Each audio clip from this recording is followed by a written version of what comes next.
사람에게는 여러 가지 필요가 있어요. 그 필요가 있는데 그 중에서 가장 필요한 것들, 그런 것들이 없을 때 간절함들이 생겨납니다. 아, 이거 정말 필요한데 간절하게 이제 원하고 바라게 되죠.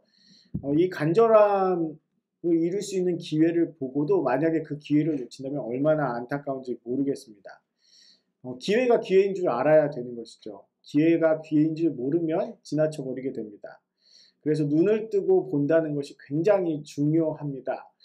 집에서 가끔 게임을 할 때가 있는데 도불이라는 게임이 있어요. 뭐냐면 이렇게 동그란 그 카드에 여러 가지 그림이 있습니다. 이 그림이 있는 카드를 한 장 이렇게 딱 놓고 다른 카드들, 여러 개의 다른 카드들을 가지고 이제 같은 그림을 찾는 거예요. 이쪽 카드에 있는 그림이 여러 개 중에서 하나가 반드시 이쪽에도 있습니다. 똑같은 그림이 있어요. 그런데 막상 찾으려고 그러면 안 보입니다. 분명히 똑같은 그림이 있는데 제 눈에는 안 보이는 거예요. 이런 경우들이 종종 생겨납니다. 또 작업장에서 일을 하는데 필요한 공구, 막 이제 작업을 하다가 필요한 공구가 생각났어요. 근데 그거를 공구함이나 뭐 놓는 자리에다 놨는데 안 보이는 거예요. 한참을 찾아 헤매다가 보면 발밑에 있거나 혹은 굉장히 어이없는 자리에, 늘 보이는 자리에 있는데 내 눈이 그것을 발견하지 못하는 경우들이 있습니다. 눈은 떴지만 그 뜬 눈이 제대로 작동을 못하는 것이죠. 오늘은 근데 이 바디메오라는 사람이 나오는데요. 이 본문 말씀에 나오는 바디메오는 눈을 떴지만 이게 못 찾는 그런 사람이 아니라 눈이 아예 보이지 않는 시각장애인이었습니다. 성경에서는 옛날 표현으로 그냥 맹인이라고 표현되어 있는데 시각장애인이었어요. 그가 언제부터 시각장애인이었는지 나와 있지 않지만 분명한 것은 그 시간이 꽤 오래됐던 것 같습니다. 그에 대한 소개는 이렇게 되어 있습니다. 디메오의 아들, 바디메오라는 이름 자체가 디메오의 아들이라는 뜻이에요. 그래서 두 가지 해석이 있어요. 하나는 그가 어떤 사람인지 사실은 잘 모르고 그냥 디메오의 아들이기 때문에 바디메오라고 불렀다라는 해석이 있고요. 또 하나는 그냥 그 이름 자체가 바디메오라는 이름 자체, 그의 이름 자체가 바디메오였다는 그런 해석이 있습니다. 이렇게 되어 있기 때문에 그에 대해서는 다른 정보가 별로 없습니다. 아마 그 동네에서 그닥 알려진 사람도 아니었고 중요한 사람도 아니었을지도 모릅니다. 그리고 그는 시각장애인이었을 뿐만 아니라 거지라고 되어 있습니다. 경제활동을 아마 못했던 것 같아요. 그러니 그가 먹고 살 수 있는 방법도 없었을 거고 그는 결국은 이제 구걸해서 살든지 뭐 남의 도움으로 살아가는 그 방법밖에 없었던 사람 같습니다. 그런 그가 철저하게 낳고 철저하게 아무것도 없었던 그가 여리고에 예수님의 이름이 들어오셨다가 여리고를 떠나서 여리고하고 예루살렘은 굉장히 가까운 거리에 있어요. 여리고에서 예루살렘으로 가신다는 얘기를 듣게 됩니다. 아마 그에게 들렸던 예수님에 대한 소식은 바다 위를 걸으신 분, 폭풍과 파도를 잠잠케 하신 분, 눈먼 사람을 눈뜨게 하시고 귀 먹은 사람을 들리게 하시고 말 못한 사람을 말하게 하시며 또 귀신들을 내어 쫓으시고 아픈 사람을 고쳐주시고 또 그리고 죽은 사람까지 살려주신 그런 능력 많으신 하나님의 전능하심이 있는 하나님의 메시아라고 생각했을 겁니다. 그래서 그는 예수님을 다윗의 자손이라는 표현으로 부릅니다. 예수님의 출신인 나사렛 예수시라는 그 표현이 아니라 하나님이 보내신 메시아 다윗의 아들이라는 이름으로 부르면서 나를 불쌍히 여겨달라라고 간구합니다. 예수님을 찾는 거예요. 보이지 않지만 들리는 소리를 따라서 그는 큰 소리로 외쳤습니다. 얼마나 그가 크게 외쳤던지 예수님을 따라가던 사람들이 잠잠하라고 조용하라고 막 꾸짖는 상황이 발생했어요. 그러나 그는 굴하지 않고 예수님을 불렀죠. 결국은 예수님께서 머물러 서셔서 걸음을 멈추셨습니다. 머물러 서셔서 그를 데리고 오라고 말씀하셨습니다. 그제서야 사람들은 그에게 호의를 베풀며 예수님께서 찾으신다라고 하고 예수님 앞으로 이제 그를 인도했던 것 같아요. 근데 그는 가지고 있었던 겉옷을 벗어 던지고 예수님 앞에 나갑니다. 그리고는 예수님께서 그에게 질문하시죠. 내가 무엇을 원하느냐? 무엇을 주기를 원하느냐라고 물어보셨습니다. 너무 뻔한 질문을 하셨어요. 그런데 바디메오도 굉장히 뻔한 답을 합니다. 보기를 원하나이다. 앞이 안 보이는 사람에게 보기를 원하는 것만큼 중요한 게 어디 있을까요? 그러나 한 가지 더 생각해 봐야 될 게 있습니다. 보는 것을 포기하는 사람도 있어요. 그냥 보는 거 포기하고 다른 것을 구하는 사람들도 있을 수 있습니다. 그러나 그에게는 가장 간절한 것이 눈으로 보는 것이었습니다. 그래서 그 간절함은 예수님께 아뢰었죠. 예수님께서는 뭐라고 대답하셨습니까? 내 믿음이 너를 구원하였느니라 라고 말씀하셨습니다. 자, 우리가 생각해 봐야 될 게 이거예요. 우리에게 정말 간절함이 있는가? 바디메오는 눈을 뜨고 싶어하는 간절함이 있었습니다. 그래서 그는 어떠한 장애물이 다가오고 장벽이 다가와도 그것을 넘어서려고 했습니다.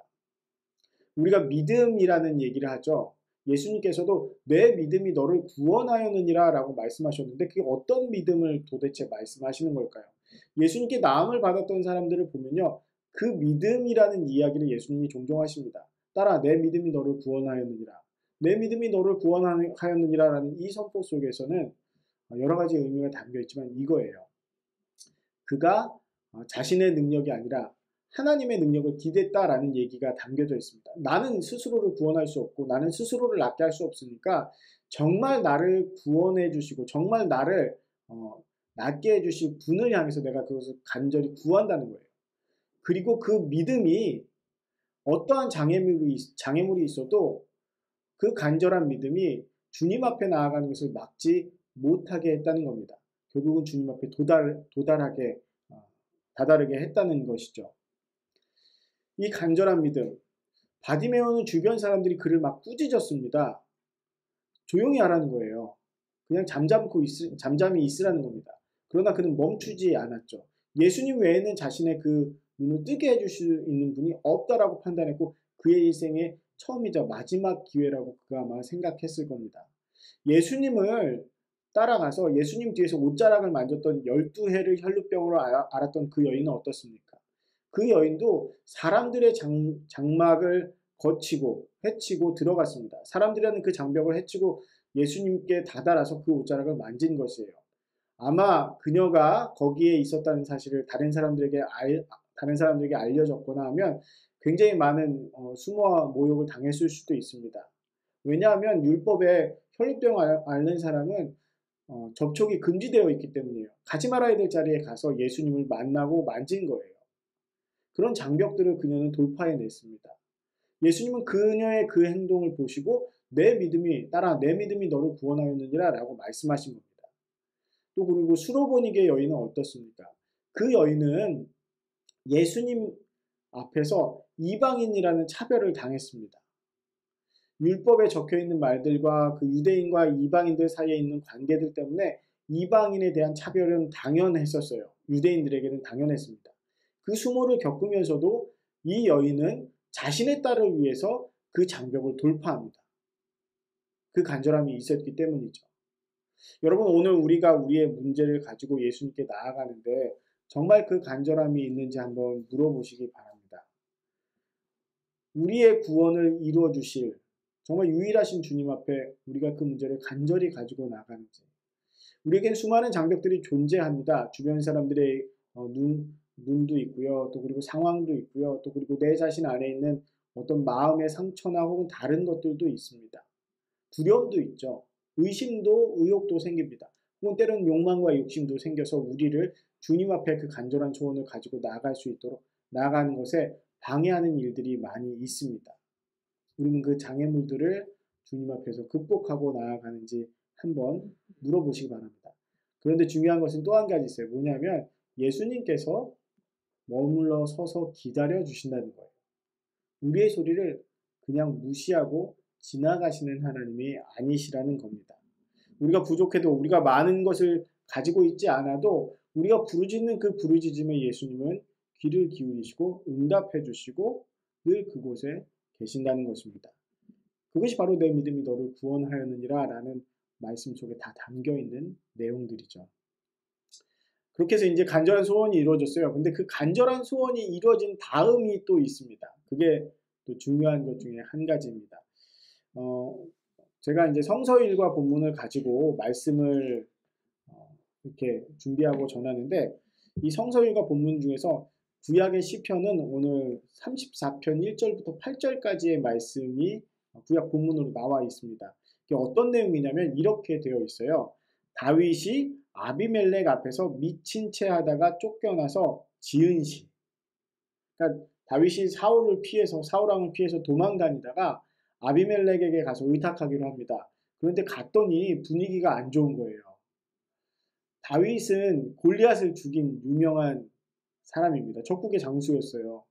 그런데 그 적국의 장수가 아비멜렉 그 스라에 들어오니까 사람들이 다 의심의 눈초리로 쳐다보는 겁니다. 어떻게 하면 다윗을 빨리 제거할까 이런 생각들을 한 것이죠. 위기를 감지한 다윗이 진짜 미친 척을 해서 쫓겨나게 됩니다. 굉장히 성경을 보면 그 모습이 처량하고 처참해요. 그 가운데에서 다윗이 목숨을 그렇게 건지고 난 다음에 시편 34편에 이렇게 하나님을 찬양합니다. 내가 여호와를 항상 송축하며 내 입술로 항상 주를 찬양하리이다. 내 영혼이 여호와를 자랑하리니 곤고한 자들이 이를 듣고 기뻐하리로다. 나와 함께 여호와를 광대하시다 하며 함께 그의 이름을 높이세. 내가 여호와께 간구하며 내게 응답하시고 내 모든 두려움에서 나를 건지셨도다. 그들이 주를 앙망하고 광채를 내었으니 그들의 얼굴은 부끄럽지 아니하리로다. 이 곤고한 자가 부르짖음에 여호와께서 들으시고 그의 모든 환난에서 구원하셨도다. 여호와의 천사가 주를 경외하는 자를 둘러 진치고 그들을 건지시는도다. 너희는 여호와의 선하심을 맛보아할지어다. 그에게 피하는 자는 복이 있도다. 아멘. 이 미친 척해서 겨우 목숨을 건졌는데 이렇게 반응했을 수도 있을 것 같아요. 하나님 도대체 왜 나한테 이러셨습니까? 하나님 도대체 어떻게 나를 이런 궁지 가운데 몰아두셨나요? 제가 겨우 미친 척해서 이렇게 목숨을 건진 이런 상황을 왜 하나님 나에게 허락하셨습니까? 이렇게 원망할 수도 있습니다. 그런 원망이 들었을 수도 있어요. 그러나 다윗은 그렇게 해서라도 살아남게 해주신 것이 하나님의 은혜다라고 이야기하고 하나님의 돌보심과 하나님의 인도하심이라고 이야기하는 것입니다. 그런 처참한 상황 속에 빠졌었어도 끝까지 하나님을 선택하는 삶을 그는 살았던 것이죠. 바디메오가 예수님 때문에 이제 눈을 떴어요. 눈을 뜬 다음에 그가 한 행동이 무엇입니까? 오늘 말씀 마지막 부분을 한번 보면 이렇게 되어 있습니다. 우리 52절 말씀 다시 한번 같이 볼까요? 52절 말씀 가운데 한번 읽어보겠습니다. 예수께서 이르시되 가라 내 믿음이 너를 구원하였느니라 하시니 그가 곧 보게 되어 예수를 길에서 따르느니라. 아멘. 그는 곧 보게 됐습니다. 바로 그 즉시로 보게 됐어요. 그리고 길에서 예루살렘으로 올라가시는 예수님을 바로 따랐다라고 되어 있습니다. 우리가 예수님을 만나서 우리의 삶의 문제를 해결받고 또 우리의 간절한 소원들이 이루어졌을 때 그 다음에 우리가 해야 될 일이 무엇일까요? 어떤 일이겠습니까? 북극곰이 빙하가 다시 생기면 어떻게 되겠어요? 간절한 그 기도에 응답이 돼서 이게 빙하가 다시 생기고 먹을 것들을 잡으러 다닐 수 있게 되면 어떻게 되겠습니까? 북극곰의 삶을 그냥 그대로 살아가겠죠. 예수님을 만난 사람들의 삶이 예수님을 만난 이후 그렇게 간절한 소원이 이루어지고 난 다음에 자신의 삶으로 그냥 돌아간다면 그것이 어떤 의미겠습니까? 제가 여기서 말하는 건 어디 선교사로 가야 된다, 목회자가 돼야 된다, 교회에 충성해야 된다 이런 게 아니에요. 예수님이 가신 그 길은 십자가의 길입니다. 예수님이 가신 그 길은 대속의 길을 가셨어요. 그리고 제자들에게 또 주님을 따랐던 사람들에게 주님의 나라를 위해서 살라고 하셨습니다. 그 주님의 나라를 위해서 살라고 하는 것이 단순히 어떤 조직을 만들고 그 조직의 새를 키우는 것이 아닙니다. 하나님의 형상을 회복하고 하나님의 사람답게 살아가는 것이죠. 사랑하며 섬기며 죄와 사망의 권세에 묶여있는 사람들을 자유케 하는 그 복음을 선포하며 내 자신의 삶 가운데서 그 삶의 영역을 하나님께 드리는 것입니다. 여러분, 여러분들의 간절한 소원이 이루어지고 난 다음에 무엇을 하시겠습니까? 학업에 문제가 있습니까? 학교로 좋은 학교를 가면 그 다음에 어떻게 하실래요? 취업에 문제가 있습니까? 취업을 잘하고 난 다음에 어떻게 하시겠습니까? 진급이 문제가 있습니까? 진급을 다 하고 나면 그 다음에 어떻게 하시겠습니까? 건강이 필요하십니까? 그럼 건강해지고 난 다음에 그 간절한 소원이 이루어지고 난 다음에 어떤 일을 어떻게 하시겠습니까? 우리가 정말 그 간절한 소원이 이루어진 다음에 정말 주님을 따를 마음의 준비와 자세가 되어 있는지, 또 그리고 정말 주님을 따를 수 있는지, 주님 닮은 모습으로 살아가는 삶을 살겠는지. 오늘 본문 말씀은요, 사실 이 구조가 어떻게 되어 있냐면 지난주 말씀 한번 기억해 보면 이런 거예요. 야고보와 요한이 예수님께 청탁하는 장면이 지난주 말씀이었습니다. 주님 나라가 이루어지면 주님 나라에서 오른쪽 왼쪽에 앉게 해주세요. 한마디로 좌의정 우의정이 되게 해주셔서 권력을 또 영광을 마음껏 누리게 해주세요. 라는 얘기를 했습니다. 다른 10명의 제자들은 어땠을까요? 그 10명의 제자들도 마찬가지였습니다. 똑같은 마음이었어요. 그들은 눈은 뜨고 있었지만 주님이 가시는 길을 보지도 못했고 주님께서 어떤 방식으로 어떻게 섬기는지 보았음에도 불구하고 그것을 알아채지 못했습니다. 예수님께서 십자가의 길을 걸어가신다라고 말씀하셨는데도 그 말씀을 듣지 못했어요. 눈은 떠 있지만 귀는 열려 있지만 보고 듣지 못하는 사람이었습니다. 그에 반해서 바디메오는 정말 눈이 안 보이는 사람이었는데 그가 내 믿음이 너를 구원하였느니라 하시며 눈을 뜨게 하신 주님을 만나는 순간 주님을 따라가기로 결정합니다. 그 이후의 삶에 대해서는 나와 있지 않지만 그의 눈을 뜨게 해주신 예수님에 대해서 그는 생각하며 살아갈 수밖에 없었을 것입니다. 오늘 우리가 마음에 가지고 있는 간절한 소원, 그것이 이루어지든 이루어지지 않든 그 간절한 소원이 특별히 만약에 이루어졌다면 그 이후에 우리는 어떠한 모습으로 살아가야 할까요? 성경은 오늘 우리에게 묻습니다. 내가 만약 바디메오라면 눈을 떴을 때 어떤 선택을 하겠느냐? 눈을 떴을 때 어떠한 삶을 살아가겠느냐? 오늘 우리에게 주신 주님의 사랑과 은혜에 우리가 눈 떴을 때 우리는 어떠한 삶을 살아가야 할까요? 세상의 자녀로서의 삶을 살아가야 할까요? 아니면 하나님의 형상을 닮은 하나님의 자녀로서 세상 가운데 살아가는 삶을 선택해야 할까요? 기도하겠습니다. 주님, 우리의 간절한 소원을 가지고 기도할 때 주님 들어주시고 응답해 주시니 감사드립니다.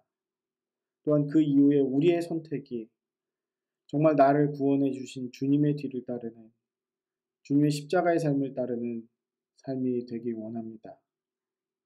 우리의 마음을 알아주신 주님, 우리가 우리의 눈이 열려 주님의 그 모습을 정말 보고 따르는 결정이 있도록 우리의 마음을 만져 주시옵소서. 감사드리며 예수 그리스도의 이름으로 기도드립니다. 아멘.